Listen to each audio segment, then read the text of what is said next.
প্রিয় শিক্ষার্থী এবং অভিভাবকবৃন্দ, শায়েস্তাগঞ্জ উচ্চ বিদ্যালয়ের পক্ষ থেকে অনলাইন ক্লাসের মাধ্যমে আপনাদেরকে জানাই আন্তরিক শুভেচ্ছা এবং অভিনন্দন। আমি মোহাম্মদ ইউনুস আলী, সহকারী শিক্ষক, শারীর শিক্ষা, শায়েস্তাগঞ্জ উচ্চ বিদ্যালয়, শায়েস্তাগঞ্জ হবিগঞ্জ। প্রিয় শিক্ষার্থীবৃন্দ, আমরা অনেক দিন ধরে বাড়িতে বেকার বসে আছি, জানি না আমরা খেয়ে কী করছি। কিন্তু আমার কথা থাকবে একটাই, যে আমরা যাতে আমাদের ভবিষ্যতের জন্য আমাদের যে উদ্যোগ নিয়েছি, যে লেখাপড়ার উদ্যোগ নিয়েছি, সেই লেখাপড়াটা যাতে আমাদের সঠিকভাবে সঠিক সময়ে হয়, আর তা না হলে আমরা জীবনের থেকে এক ধাপ পিছিয়ে যাব। প্রিয় শিক্ষার্থীবৃন্দ, আমি অত্যন্ত আনন্দের সহিত বলছি যে আমরা দেখতে পাচ্ছি যে বিশেষ করে আমাদের শায়েস্তাগঞ্জ উচ্চ বিদ্যালয়ের শিক্ষার্থীরা অত্যন্ত আগ্রহ ভরে অনলাইন ক্লাস এর প্রত্যেকটি ক্লাস অনুধাবন করছে, আমরা যা অনুভব করতে পাচ্ছি। আজকে আমি আসছি দশম শ্রেণীর ব্যবসা উদ্যোগ বইয়ের একটি অংশ আলোচনা করব। সেটা হচ্ছে, আজকের পাঠ হচ্ছে চতুর্থ অধ্যায়, পাঠের নাম হচ্ছে মালিকানার ভিত্তিতে ব্যবসা। মালিকানার ভিত্তিতে ব্যবসা। প্রিয় শিক্ষার্থীবৃন্দ, আমরা অলরেডি করোনার আগে আমাদের এই পাঠটি আলোচনা হয়েছে, তবু আমি আবার পুনরায় তোমাদের সামনে উপস্থাপন করছি। আশা করছি তোমরা মনোযোগ সহকারে এবং ধৈর্য সহকারে আমার ক্লাসটি বোঝার চেষ্টা করবে। প্রিয় শিক্ষার্থীবৃন্দ, আমরা প্রথমেই জেনে নেই অংশীদারি মালিকানা ভিত্তিতে ব্যবসা। প্রথমে হচ্ছে, আমি আজকের আলোচনা পাঠ হচ্ছে অংশীদারি ব্যবসা কি। অংশীদারি ব্যবসা কি?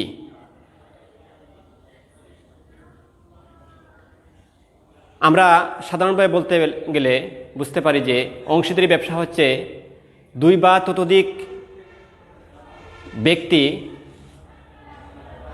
একত্রিত হয়ে একটি চুক্তিবদ্ধ সম্পর্কের মাধ্যমে মুনাফা অর্জনের উদ্দেশ্যে যে ব্যবসা প্রতিষ্ঠান গড়ে তোলে তাকে বলা হয় অংশীদারি ব্যবসা। আমি আবার বলছি যে দুই বা ততোধিক ব্যক্তি একটি চুক্তিবদ্ধ সম্পর্কের ভিত্তিতে মুনাফা অর্জনের উদ্দেশ্যে যে ব্যবসা প্রতিষ্ঠান গড়ে তোলে তাকে বলা হয় অংশীদারি ব্যবসা। এখানে একের অধিক বলতে বোঝায় যে 1932 সালের অংশীদারি আইন অনুযায়ী অংশীদারি ব্যবসার কমপক্ষে 2 জন এবং সর্বোচ্চ 20 জনের বেশি হবে না। তবে এখানে ব্যাংকিং ব্যবসায়ের ক্ষেত্রে, যদি ব্যবসাটি ব্যাংকিং ব্যবসার ক্ষেত্রে হয়, তাহলে সর্বোচ্চ সদস্য সংখ্যা হবে 10 জন। প্রিয় শিক্ষার্থীবৃন্দ, এখানে প্রচলিত আইন অনুযায়ী যে সকলের দ্বারা অথবা সকলের পক্ষে একজনের দ্বারা পরিচালিত ব্যবসাকে বলা হয় অংশীদারি ব্যবসা। শিক্ষার্থী বন্ধুরা, আমরা আশা করছি যে অংশীদারি ব্যবসার সংজ্ঞা তোমরা বুঝতে পারবে। এরপর আমি পৃষ্ঠা নাম্বার 40-এ এই বিস্তারিত সংজ্ঞা দেওয়া আছে, আমরা জেনে নেব। এবারে যাচ্ছি আমরা অংশীদারি ব্যবসায়ের গঠন। অংশীদারি ব্যবসার গঠন কীভাবে করা যায়। অংশীদারি ব্যবসা দুই বা ততোধিক ব্যক্তির মাধ্যমে চুক্তিবদ্ধ সম্পর্কের মাধ্যমে গঠিত হয়, সকলের দ্বারা এবং সকলের পক্ষে একজনের দ্বারা পরিচালিত হয়। অংশীদারি ব্যবসায় সর্বনিম্ন সদস্য সংখ্যা 2 জন এবং সর্বোচ্চ সদস্য সংখ্যা 20 জন। তবে ব্যাংকিং ব্যবসায়ের ক্ষেত্রে হবে 10 জনের বেশি হবে না। অংশীদারি ব্যবসা গঠন করা সহজ। এক মালিকানা কারবারের মতো গঠন করা সহজ, যা আইনগত কোনো ঝামেলা নেই। চুক্তি, চুক্তি অংশীদারের মূল ভিত্তি। চুক্তি হয়তো হতে পারে মৌখিক অথবা লিখিত। চুক্তি মৌখিক করেও অংশীদারি ব্যবসা চালানো যায়, তবে ভবিষ্যৎ ঝামেলা এবং অংশীদারদের মধ্যে কোনো মনোমালিন্য যাতে না হয় সেই কারণে অংশীদারি ব্যবসাটা চুক্তি লিখিত হলেই ভালো হয়। লিখিত হলে ভবিষ্যতে কোনো ঝামেলা পোহাতে হয় না, অংশীদারদের মধ্যে লাভ লোকসান সঠিকভাবে বন্টন করে নেওয়া যায়। আমরা শিক্ষার্থী বন্ধুরা আমরা অংশীদারি ব্যবসার গঠন জানলাম। এবারে আমরা যাচ্ছি অংশীদারি ব্যবসায়ের বৈশিষ্ট্য। অংশীদারি ব্যবসায়ের বৈশিষ্ট্য হচ্ছে, অংশীদারি ব্যবসায় বৈশিষ্ট্য খুব আইনগত কোনো ঝামেলা না থাকায় অংশীদারি ব্যবসার বৈশিষ্ট্য খুব সহজ। এক মালিকানা কারবারের মতোই অংশীদারি ব্যবসা গঠন করা সহজ, আইনগত কোনো ঝামেলা নেই। অংশীদারি ব্যবসা সর্বনিম্ন 2 জন এবং সর্বোচ্চ সদস্য সংখ্যা 20 জন, তবে ব্যাংকিং ব্যবসার ক্ষেত্রে 10 জনের বেশি হবে না। অংশীদারের মধ্যে চুক্তি অবশ্যই হতে হবে।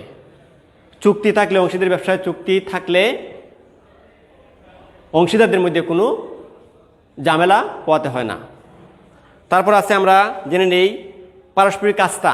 পারস্পরিক আস্থা এবং বিশ্বাসের মাধ্যমে আমরা অংশীদারদের মধ্যে সম্পর্ক গড়ে ওঠে এবং লাভ লোকসান মুনাফা বন্টিত হয়। অংশীদারি ব্যবসা নিবন্ধন বাধ্যতামূলক, যা অংশীদারদের মধ্যে সহজভাবে ব্যবসা গ্রহণ করা সহজ হয়।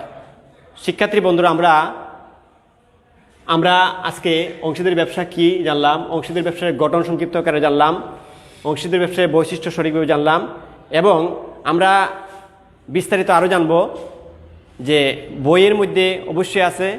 আমি শিক্ষার্থীদের অনুরোধ করব তোমরা বইটি ভালোভাবে পাঠ করবে। পাঠ করার ফলে তোমাদের অবশ্যই মেমোরিতে প্রবেশ করবে আর তোমরা বিস্তারিত আলোচনা বুঝতে পারবে, তারপর তোমরা লিখতে পারবে। আমি এবার এই পাঠের মাধ্যমে আজকে একটি সৃজনশীল প্রশ্ন উত্তর তোমাদেরকে আমি অলরেডি তোমাদের সাজেশনে দেওয়া আছে। 10ম শ্রেণীর সাজেশনের মধ্যে 2 নম্বর সাজেশনটা দেওয়া আছে। 2 নম্বর সাজেশনটা আমি সৃজনশীল প্রশ্নটা পড়ছি তোমাদের সামনে, যে জনাব 3 নম্বর সাজেশনটা 3 নম্বর প্রশ্নটা দেওয়া আছে তোমাদের। পারস্পরিক আস্থা এবং বিশ্বাসের উপর ভিত্তি করে কয়েকজন ব্যক্তি 10 বছরের জন্য একটি ব্যবসা প্রতিষ্ঠান গড়ে তোলে, কিন্তু নির্দিষ্ট সময়কাল অতিবাহিত হওয়ার পূর্বেই ঘটনাক্রমে 2 জন অংশীদার আদালত কর্তৃক দেউলিয়া ঘোষিত হয়, ফলে প্রতিষ্ঠানটি বর্তমানে বন্ধ হয়ে গেছে। প্রিয় শিক্ষার্থীবৃন্দ, এবার আমার প্রশ্ন হচ্ছে যে অংশীদারি ব্যবসার মূল ভিত্তি কী? খ নাম্বার প্রশ্ন, অংশীদারি ব্যবসায় অংশীদারদের মধ্যে দায় অসীম বলতে কি বোঝায়? 3 নম্বর, উদ্দীপকের প্রতিষ্ঠানটি কোন ধরনের ব্যাখ্যা করো। 4 নম্বর, উক্ত প্রতিষ্ঠানটির বিলোপ সাধনের যৌক্তিকতা তুলে ধরো। প্রিয় শিক্ষার্থীবৃন্দ, আমরা এবার উত্তরটি জেনে নিই। আমরা উত্তরটি কি লেখা আছে। তো প্রিয় শিক্ষার্থীবৃন্দ, আমরা যে সৃজনশীল প্রশ্নটা পড়ছিলাম আমরা সেই উত্তরটা জেনে নেই। আমরা প্রথমে প্রশ্ন হচ্ছে অংশীদারি ব্যবসায়ের মূল ভিত্তি কী? অংশীদারি ব্যবসায়ের মূল ভিত্তি হচ্ছে চুক্তি। এটা জ্ঞানমূলক প্রশ্ন, এতটুকু বললেই হবে, এতটুকু লিখলেই হবে, এর চেয়ে বেশি লেখার প্রয়োজন নাই। আমরা জানি যে অংশীদারি ব্যবসায়ের মূল ভিত্তি হলো চুক্তি। চুক্তি ছাড়া অংশীদারি ব্যবসা হয় না, আর চুক্তি অংশীদারি মূল ভিত্তি। কারণ চুক্তি ছাড়া অংশীদারি ব্যবসা গঠন করলে অংশীদারদের মধ্যে সমস্যা হতে পারে, আর ভবিষ্যৎ ঝামেলা পাইতে হলে অবশ্যই চুক্তি সঠিক হতে হবে। প্রিয় শিক্ষার্থীবৃন্দ, আমরা অংশীদারি জ্ঞানমূলক প্রশ্নের উত্তর জেনে নিলাম। অংশীদারি ব্যবসার মূল ভিত্তি হচ্ছে চুক্তি। এবার প্রশ্নটি সঠিক 2 নম্বর প্রশ্ন, অংশীদারি ব্যবসায়ের অংশীদারদের দায় অসীম বলতে কি বোঝায়? অংশীদারি ব্যবসায়ের অংশীদারদের দায় অসীম বলতে কি বোঝায়? প্রিয় শিক্ষার্থীবৃন্দ, আমরা 2 নম্বর খ নম্বর উত্তর আমরা জেনে নেই যে অংশীদারি ব্যবসায়ের অংশীদারের দায় অসীম হয় অসীম দায় বলতে ব্যবসায়ে নিয়োজিত মূলধনের বাইরেও অংশীদারদের দায় সৃষ্টি হওয়াকে বোঝায়, যা তার ব্যক্তিগত সম্পত্তিকে দায়বদ্ধ করে। এখানে বলছে যে অংশীদার ব্যবসায়ের দায় অসীম, কারণ মূলধনের বাইরে অংশীদার দায় আছে, মূলধনের বাইরে অংশীদারদের দায় আছে, ব্যক্তিগত যা দায় আছে যেহেতু বোঝায়, সেই ক্ষেত্রে ব্যক্তিগত সম্পত্তিকে দায়বদ্ধ করে। প্রিয় শিক্ষার্থীবৃন্দ, আমরা এরপরে দেখছি যে এরপর এরূপ অসীম দায়ের কারণেই অংশীদারি ব্যবসা গঠনে সামর্থ্যবান ব্যক্তিরা উৎসাহিত হয় না। অনেক সময় অসীম দায়ের কারণেই যে অনেক সামর্থ্যবান ব্যক্তিরা এই অংশীদারি ব্যবসায় জড়িত হতে চায় না। প্রিয় শিক্ষার্থীবৃন্দ, আমরা ক নাম্বার উত্তরের জেনে নিলাম। আমরা এতটুকু লিখলেই হবে। এর সে তোমরা যদি বিস্তারিত আরও সামান্য লিখতে পারো সমস্যা নাই, লিখলেও হবে, না লিখলেও সমস্যা নাই। প্রিয় শিক্ষার্থীবৃন্দ, আমরা গ নাম্বার উত্তর জেনে নেই। গ নাম্বার প্রশ্নটা হচ্ছে যে উদ্দীপকের প্রতিষ্ঠানটি কোন ধরনের, ব্যাখ্যা করো। উদ্দীপকের প্রতিষ্ঠানটি হচ্ছে কি? উদ্দীপকের প্রতিষ্ঠানটির ধরন হলো অংশীদারি ব্যবসা সংগঠন। আমরা উদ্দীপক পড়েই বুঝতে পারলাম যে উদ্দীপকের প্রতিষ্ঠানটির ধরন হলো অংশীদারি ব্যবসায় সংগঠন।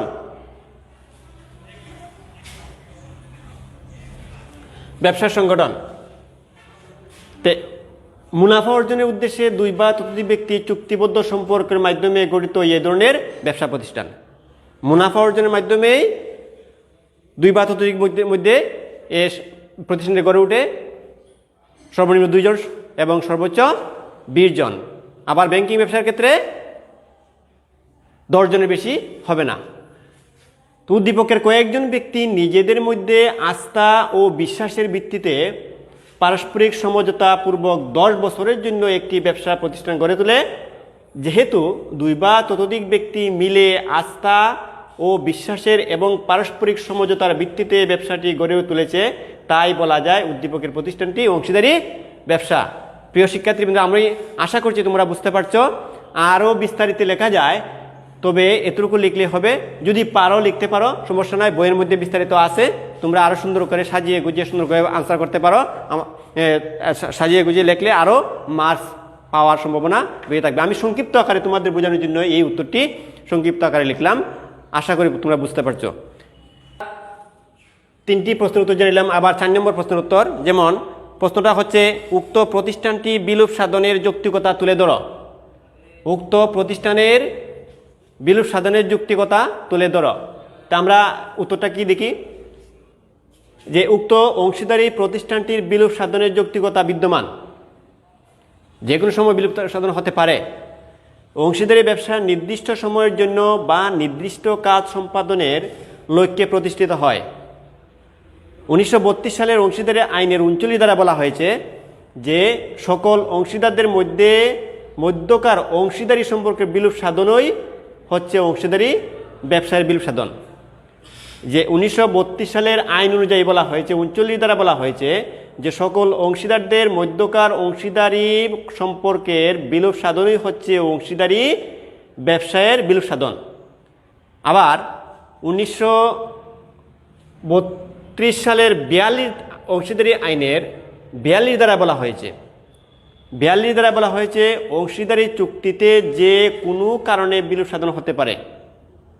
প্রিয় শিক্ষার্থীবৃন্দ, অংশীদারি চুক্তিতে যে কোনো কারণে বিলোপ সাধন হতে পারে। যেমন ক নাম্বার, ব্যবসায়ের নির্দিষ্ট সময় শেষ হয়ে গেলে সেক্ষেত্রে বিলোপ সাধন হতে পারে। খ নাম্বার, ব্যবসায়ের নির্দিষ্ট কাজ শেষ হয়ে গেলে, ব্যবসায় একটা নির্দিষ্ট কাজ শুরু হয় নির্দিষ্ট টাইমে নির্দিষ্ট সময়ের জন্য, সেই সময়টা অতিবাহিত হলেই বিলোপ সাধন হতে পারে। গ নাম্বার, কোনো অংশীদারদের মৃত্যু হলে, যদি কোনো অংশীদারের মৃত্যু হয় সেই ক্ষেত্রে বিলোপ সাধন হতে পারে। গ নাম্বার, আদালত কর্তৃক কোনো অংশীদারি দেউলিয়া ঘোষিত হলে, যদি আদালত কর্তৃক কোনো অংশীদার দেউলিয়া ঘোষিত হয় এবং আদালত তাকে দেউলিয়া বলে ঘোষণা করে, তাকে সেই ক্ষেত্রে একটি অংশীদারি ব্যবসা প্রতিষ্ঠান বিলোপ সাধন করতে পারে। প্রিয় শিক্ষার্থীবৃন্দ, তাহলে আমরা কি বুঝতে পারি, উদ্দীপকের প্রতিষ্ঠানটি 10 বছরের সময়কালের জন্য প্রতিষ্ঠিত হয়। এর মধ্যে দুইজন অংশীদার আদালত কর্তৃক দেউলিয়া ঘোষিত হয়, যা 1932 সালের অংশীদারি আইনের 42 ধারায় বিদ্যমান। সুতরাং বলা যায় উক্ত প্রতিষ্ঠানটির বিরূপ সাধনের যৌক্তিকতা বিদ্যমান। প্রিয় শিক্ষার্থীবৃন্দ, আমরা কি বুঝতে পারলাম যে অবশ্যই যে এই ক্ষেত্রে যেহেতু দুইজন অংশীদার আদালত কর্তৃক দেউলিয়া ঘোষিত হয়েছে, সেই ক্ষেত্রে অংশীদারি এই ব্যবসাটি বিরূপ সাধন হতে পারে। কারণ এখানে বলা হয়েছে 1932 সালে অংশীদারি আইনের 42 ধারা বিদ্যমান। সুতরাং বলা যায় যে প্রতিষ্ঠানের বিরূপ সাধনের যৌক্তিকতা বিদ্যমান। প্রিয় শিক্ষার্থীবৃন্দ, আমরা আশা করি এই প্রশ্নের উত্তরটি আমরা বুঝতে পারছি। আমি গ নাম্বার উত্তরটা সংক্ষিপ্ত আকারে লিখলাম। যদি তোমরা পারো বিস্তারিত আরও সাজিয়ে গুজিয়ে লিখবে, এতে কোনো সমস্যা নেই। আর ভালোভাবে লেখাপড়া করবে। লেখাপড়াটা করা অবশ্যই বাধ্যতামূলক। সামনে পরীক্ষা পাশ করতে হলে অবশ্যই লেখাপড়া করতে হবে। শুধু পরীক্ষা পাশের উদ্দেশ্য নয়, নিজেকে বাঁচিয়ে রাখতে হলে, নিজের অস্তিত্ব টিকে রাখতে হলে অবশ্যই লেখাপড়া করতে হবে। লেখাপড়ার বিকল্প কিচ্ছু নাই। ভবিষ্যতে প্রতিযোগিতামূলক পরীক্ষায় টিকতে হলে অবশ্যই লেখাপড়া বাধ্যতামূলক। লেখাপড়ার বিকল্প কিচ্ছু নাই। প্রিয় শিক্ষার্থীবৃন্দ, আমি পরিশেষে তোমাদেরকে সুস্বাস্থ্য কামনা করে আমি আজকের মতো বিদায় নিচ্ছি। ধন্যবাদ।